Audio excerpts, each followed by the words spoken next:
Hey guys, welcome to my YouTube channel. My name is Nikki, and let me tell you a little bit about why I'm here. I am a Christian. I go to a non-denominational church. I was saved when I was about 16. Several years later, I kind of fell away. I was backslidden. I did not really focus on the Lord.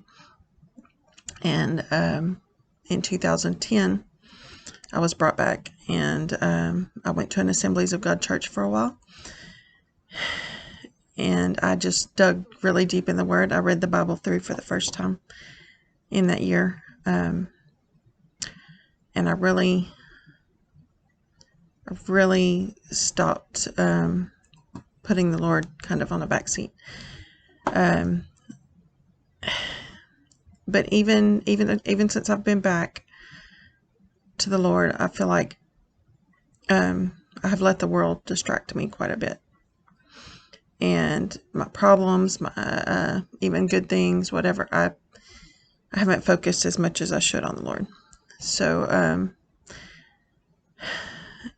I go back and forth, seasons of really focusing, seasons of not focusing as well, but I haven't completely gotten myself out, backslidden again. So, all my babbling to tell you that recently, in the past several months, I've really been focusing on Lord, and I've seen all these things that are happening in the world, and I used to study prophecy a little bit. I studied Revelations a little bit, was always interested in that. I mean, who remembers the 88 reasons why Jesus will return in 1988, right? But I know that he says we don't know the day or the hour, but we are to know the seasons. And I believe that most of us agree that all the signs are there. Israel became a nation in 1948, and a generation from then is almost up. It's been 72 years. So plus everything going on in the world today. There's craziness going on in the world today. And in the United States, hurricanes, fires, riots. I mean, it's insane. I do not believe the United States is all about, I don't believe that Revelation is all about the United States. I'm not one of those people. But I believe that we can see those things happening, that the United States will be judged, and it will affect the rest of the world. We also see many things happening in the rest of the world. The peace accord, which I don't believe is the peace agreement, but it could be a precursor. There are locusts, there are fires elsewhere, there are just crazy things going on. Anyway, so I have delved deeper in my Bible. I have watched hours of YouTube videos of people who have been given dreams and visions. I have prayed and prayed for the Lord to give me discernment, and for the Lord to keep me centered, and for the Lord to protect, and for us to turn to Him, for our nation and our world to turn to Him. So I have never been a person for public speaking. I hate public speaking. You could have never ever told me I would have a YouTube channel. My son loves having a YouTube channel, so but I am not one to speak out. But I have been very convicted that we are all to preach the word. We're all to be a witness. We are all to go forth and make disciples. So, but I've kind of excused myself from that because I work from home.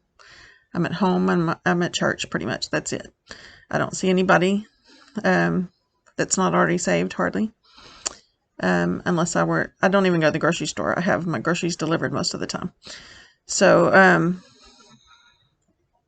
I guess I gave myself an excuse.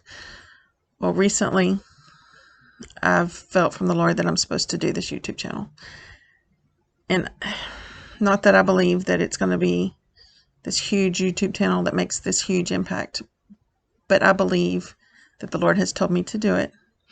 I have gotten confirmation from Him, and I believe I'm going to obey Him and that He will reward me for that. I just want to do what the Lord has told me to do, whether there are never any subscribers or if there's 1 million subscribers. I'm doing what the Lord has asked me to do. So I want to tell you guys, I've not been one to have dreams and visions. Never had a vision. I've had moments where the Lord has answered my prayers, and I knew in that moment that I heard from the Lord. I had a really bad situation in my life, and I was terrified.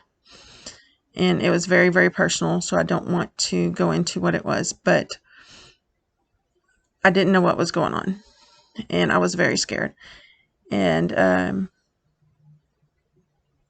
so I got on my face on the floor, and I cried out to God, and He told me in my spirit exactly what was going on. And I was so at peace after that. Even though it was something that was not good, I was prepared for it, and I got through it with Him. He led me through that situation and is leading me through situations, and I'm going to tear up. He was with me, and He gave me strength through that. But I can tell you, I have asked Him, after watching all these dreams and visions, I've asked the Lord to give me a dream, give me dreams, give me visions, help me to know firsthand that these are from Him, because I don't want to go chasing crazy things. I don't want to go down rabbit holes that aren't from the Lord.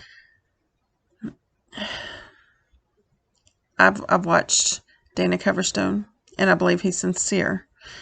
I've watched David Wilkerson. I've watched Ken Peters. I've watched I can't even name them all. I've watched a lot more recent people that seem very, very sincere. There's a guy from the UK here on YouTube. I'll tell his name later. I can't remember what it is. I'd have to look it up. And he's receiving dreams, and those guys are very sincere. I've seen a couple that my spirit says it's not true from a few people, but that's not very many. I've seen lots of people have rapture dreams. I've seen lots of people have dreams about trouble coming, and I wanted that for myself, to hear it from the Lord. And well, you can ask the Lord. You can ask the Lord for that, and He might give you it, but it's not what you expected. So even though I asked for dreams, I had a dream, and it was not about end times. It wasn't about anything like that. So I'm going to tell you about it. I went to sleep asking the Lord for a dream,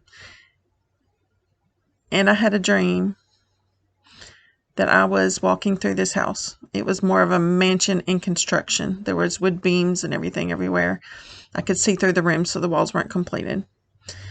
And I knew this house was belonged to a man that I was casually in a relationship with. It wasn't romantic yet, but it was a testing out the waters to possibly be a relationship. And I knew that that this man wanted to marry me, and that if I agreed to marry this man, that this mansion and everything he had would also be mine. And so I was seriously thinking about this, because it would give security to me and my son, even though I was not quite sure how I felt about this man. He was a good man, and I liked him, but I wasn't sure if I loved him in that way. And I walked through these rooms. My son walked through these rooms, and I didn't know. I was conflicted. I did not know what to do. But I really, really, really, and I'm not a materialistic person. I'm not. But I really wanted the security that this would bring, and how amazing this house would be when it's finished. So I woke up, and this dream was very I don't remember my dreams very well. I do remember some shades of some of them, but I don't. This dream was in the forefront of my mind. And so I prayed and I prayed. I'm like, Lord, if this was from you, help me to understand what that was supposed to mean. I don't understand. It was very clear. I remembered the details of the house very clearly. So I think I was washing dishes or something a little while later, and I had understanding. And I've never had this before. I mean, I've had understanding from the word, but I've never had a dream that all of a sudden understanding came. And the Lord told me that the house, that he was the man, and that he did not want people coming to him. That I'm probably not saying that right.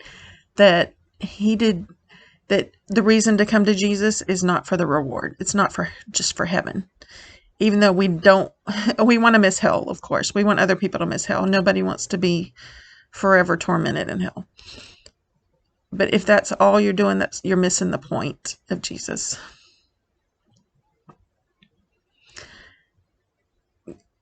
He wants us to be in love with him, and he wants us to have a deep relationship with him. And that it's not just for him to provide for us and bring us to heaven so that we miss hell. So this affected me. Even though I didn't feel like I had been doing this, I have many times wanted Jesus to come to get us out of here. And, my relationship was not that deep at times in my life.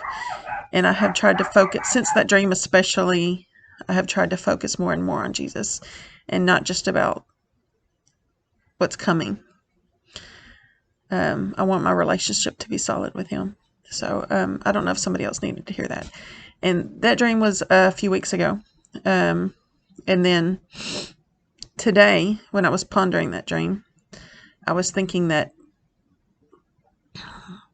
another aspect of that dream would be, at least to me, that Jesus said he went to prepare a place for us.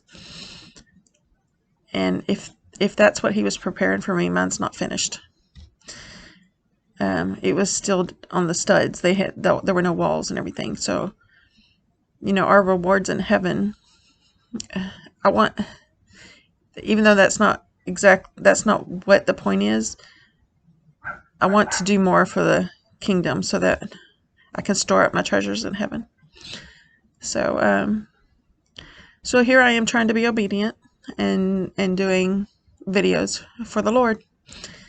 So, I want to tell you about another incident. It wasn't a dream. It was, I was watching Dana Coverstone's video, and I'm aware of how many people are criticizing him. But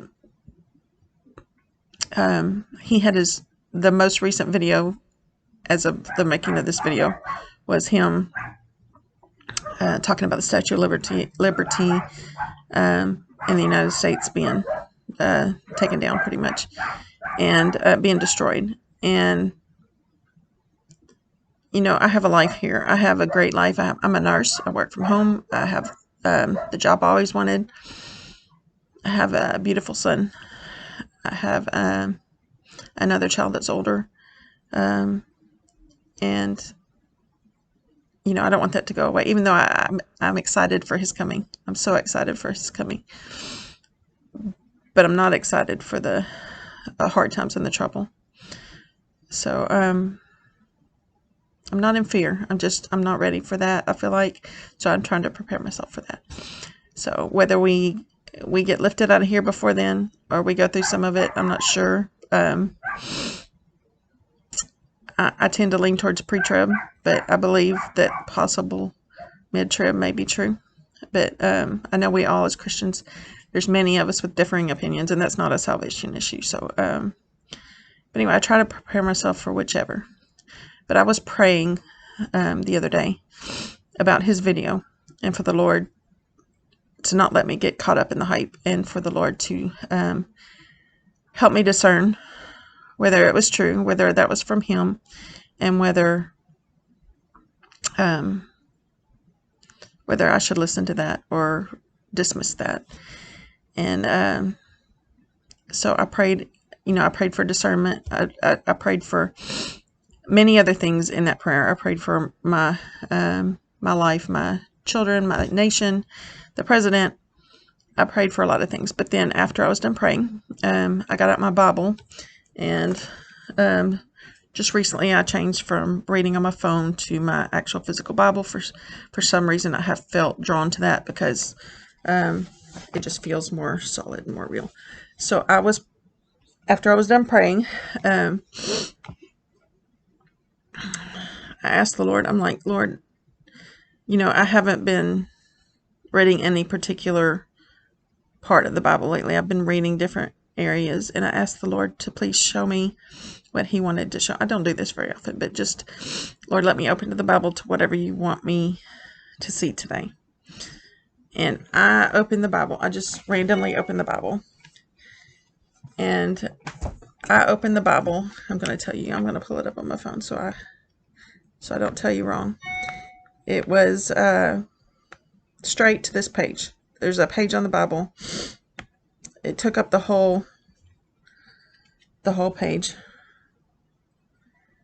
Let's see if I can show you here. It's Jeremiah. I took a picture of it because I was just astounded by this. It's Jeremiah 4:17 through 5:7. And these sections are titled Sorrow for the Doomed Nation and the Justice of God's Judgment. And I read through this, and you can read through this if you're curious. But for me, this was a confirmation of Dana Coverstone's dream. And I just want to add my voice to those who are saying I believe he's hearing from the Lord, but you have to discern for yourself. I think what I want to say is not listen to Dana Coverstone. It's more like stop attacking your fellow Christians. Whether when they tell you a dream or they tell you something they felt in their spirit, and they seem sincere, test it with your discernment, test it with your Bible. But I feel people are just unnecessarily attacking people. And there's meanness and a mean spirit even in the church right now.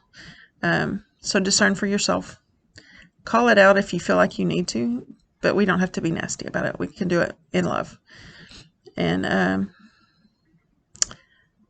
that's all I have for you guys today. So if anybody has any comments, I'm sure there will be. Just go forth and love each other and get closer to Jesus. Bye, guys.